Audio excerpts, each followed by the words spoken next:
Thank you for watching State and Local. I'm Anne Marie Battistone. And today my guest is Jerome Reinhardt. He's running for Planning Board. And don't forget that that election is on May 2nd. And just to say that I've contacted everyone that's in a contested election, and I'm going to have, I think, 1 or 2 other interviews.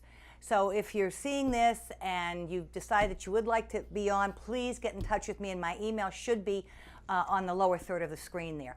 So, Jerome, thank you so much for coming in. I really appreciate it. Thanks for having me. Now, just before we talk a little bit about you, now tell me, what is your interest in the Planning Board? So I moved to town recently, and I come from a town where the Planning Board lagged behind sort of the developers in terms of where the town was headed, and they got kind of railroaded. Now, where was that? Wellfleet. Oh, really? Oh, I'm yeah. surprised, because I would think they'd be very proactive down there. Yeah, they were once they started having problems with the project, sort of like what's happening in Norfolk, where we realized that 40B and other problems are creeping up on us, and developers are trying to get in on the undeveloped land here. So now, what is your feeling about 40B?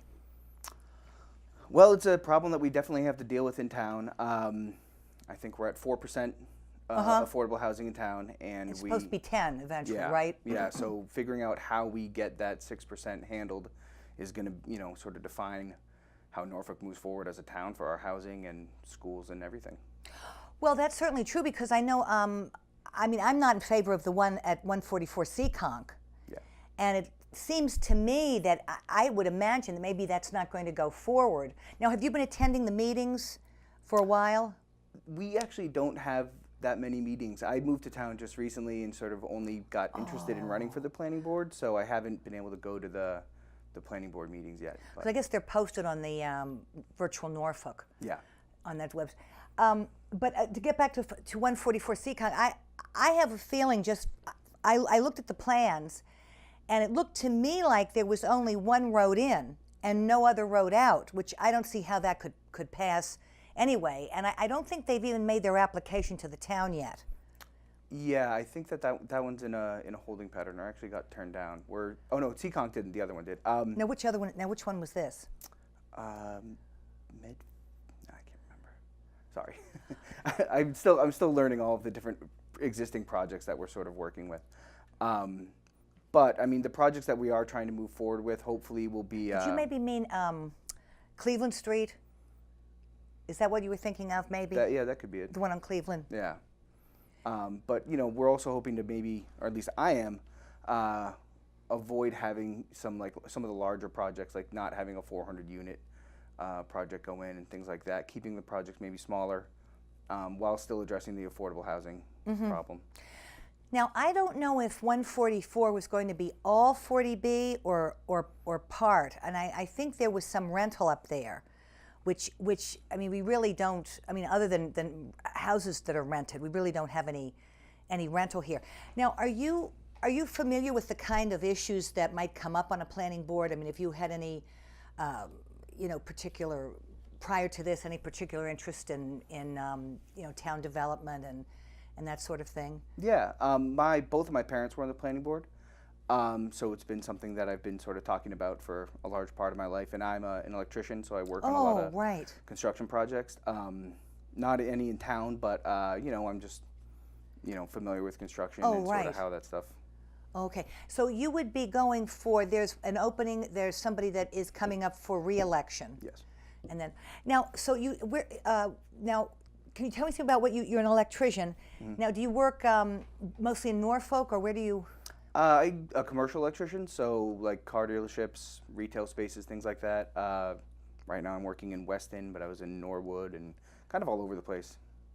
Now, would you, if you were elected, what would you say to people in terms of your commitment to the planning board? I mean, in terms of attending meetings and so forth. Oh, right. Yeah. No, I mean, I'd be very committed to the planning board. I think it's, again, the amount of construction that I'm seeing through this whole 95 corridor is tremendous. I mean, there's a huge boom. I don't think anybody can deny that. And Norfolk being sort of out of the way and having a lot of developable land, is definitely is already a target and is going to be a target of a lot more construction. So it's very important for us to work on the projects that are coming towards us, Now, if somebody bought, I assume somebody has bought that land that's up on that hill there, the 144 Seekonk. Now, don't they, once they've bought it, I mean, don't they have a right to, I mean, I'm just taking this as a devil's advocate. I mean, don't they have a right to develop it if everything else is falling into place? Oh, right. Yeah, no, I mean, we need housing. We do. I think we need affordable housing. And I think it's more about shaping the projects that are coming for us. Again, trying to not have a huge, mega apartment complex, things like that, things that don't help the town. You want, you want housing for new home buyers or people just getting out of their, just getting out of college, just getting out of their parents' homes that can't afford, a $500,000 house, need an apartment to move into, or, an elderly person who's trying to downsize from a house they can't maintain anymore. So affordable housing is important, but the way the law is written, 40B, these developers can kind of shoehorn in projects. Do you know about that? Can you explain anything about that? Are you familiar with that law? Because I've never quite fully understood it. I know there was something to do with if they don't, just what you were saying, if they don't approve the project at all, then they can make it all 40B or this. Am I wrong about that? I don't know. Yeah, I wouldn't say you're wrong about it, but the town has to get to 10%, right, to start getting these 40B projects off the table. So there's sort of two types of projects. One where you can work with the developer and they do something that helps with the town, or because we're mandated to be at that 10%, the developer can sort of get state overrides and get their project stuck into the town, which is in other words, if they can prove like the town isn't being fair to them. Yeah. In turning them down. Yeah, more so the state. I mean, the state has a requirement for affordable housing, so they're willing to. You're allowed to bend the rules a little bit to get the project in there.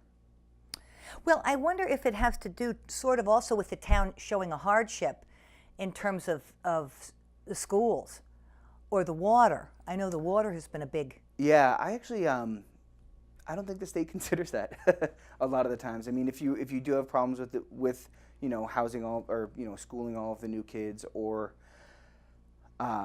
providing water for the new development, then I think that's part of what you can get around by using 40B to get in. Mm-hmm. Now, why did you happen to choose Norfolk to move to from Wellfleet's so lovely? Yeah, well, part of the reason I didn't stay in Wellfleet is because there's no affordable housing. Oh. It's really, I mean, I'm an electrician. How are they getting around it? My wife's a teacher. They're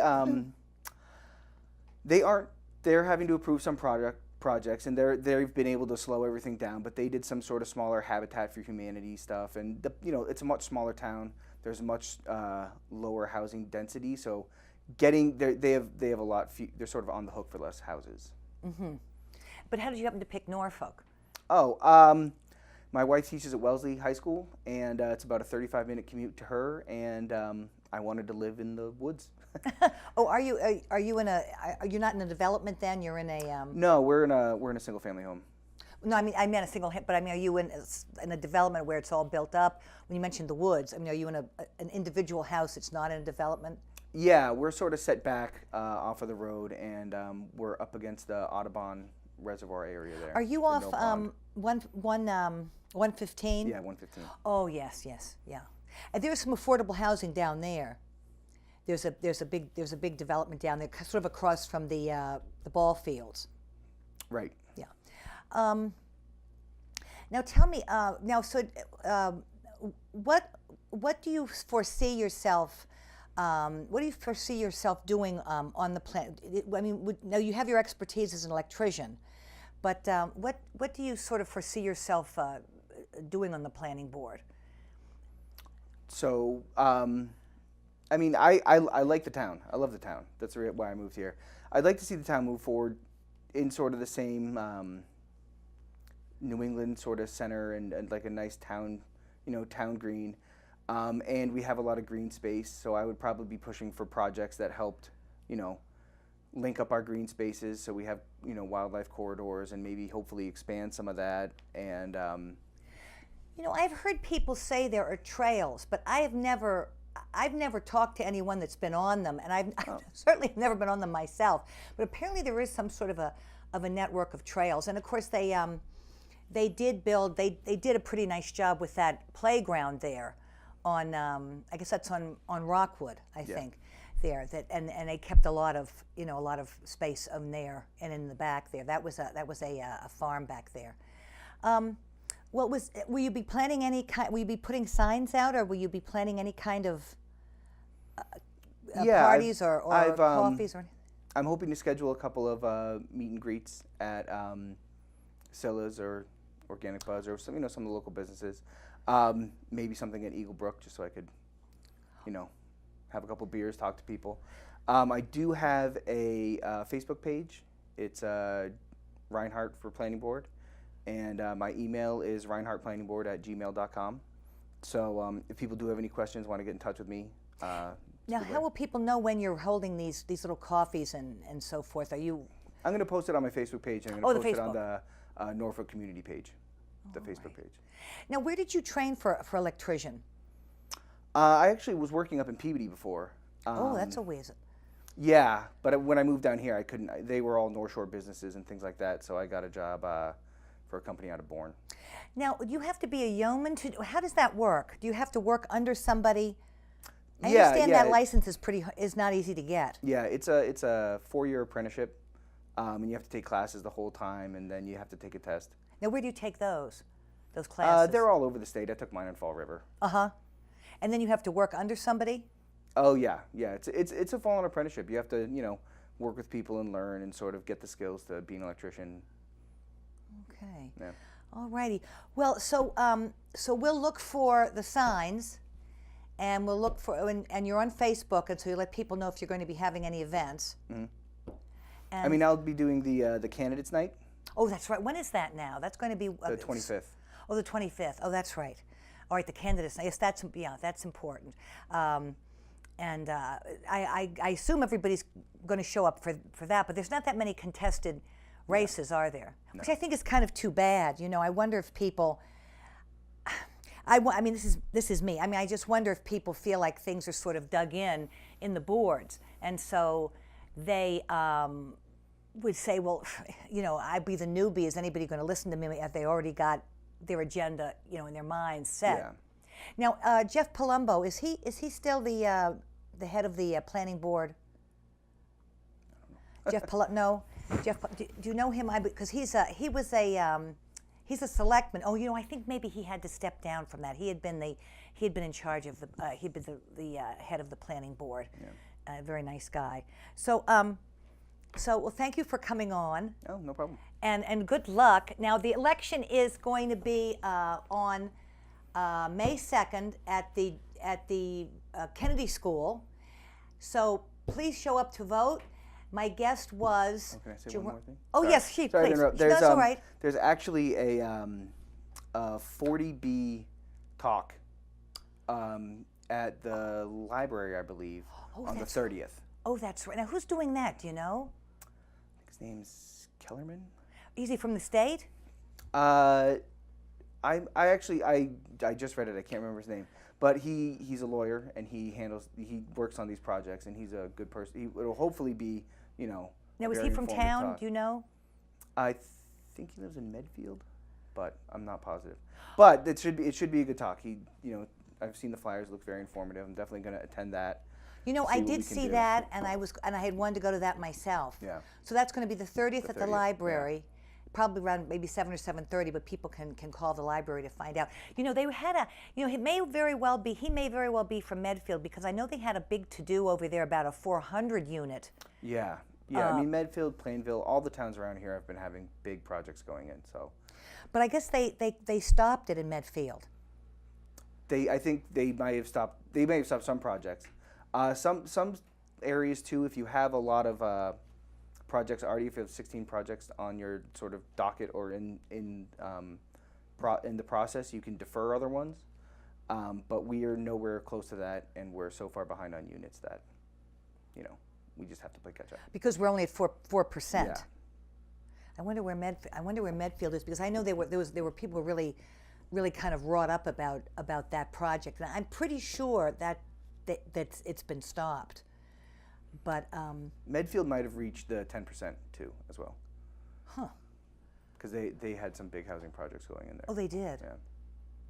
I used to live in Medfield, and they always had the place that was over on Green Street, and there was a big apartment complex back there that's been back there for years. Well, thank you for watching, and my guest was again Jerome Reinhardt. He's running for the planning board, so please give him some consideration, and we'll be having at least one other candidate on to be interviewed. So thank you so much for watching. I'm Anne Marie Battistone, and again, my guest was Jerome Reinhardt, who is running for planning board. So thank you for coming on. Thank you again.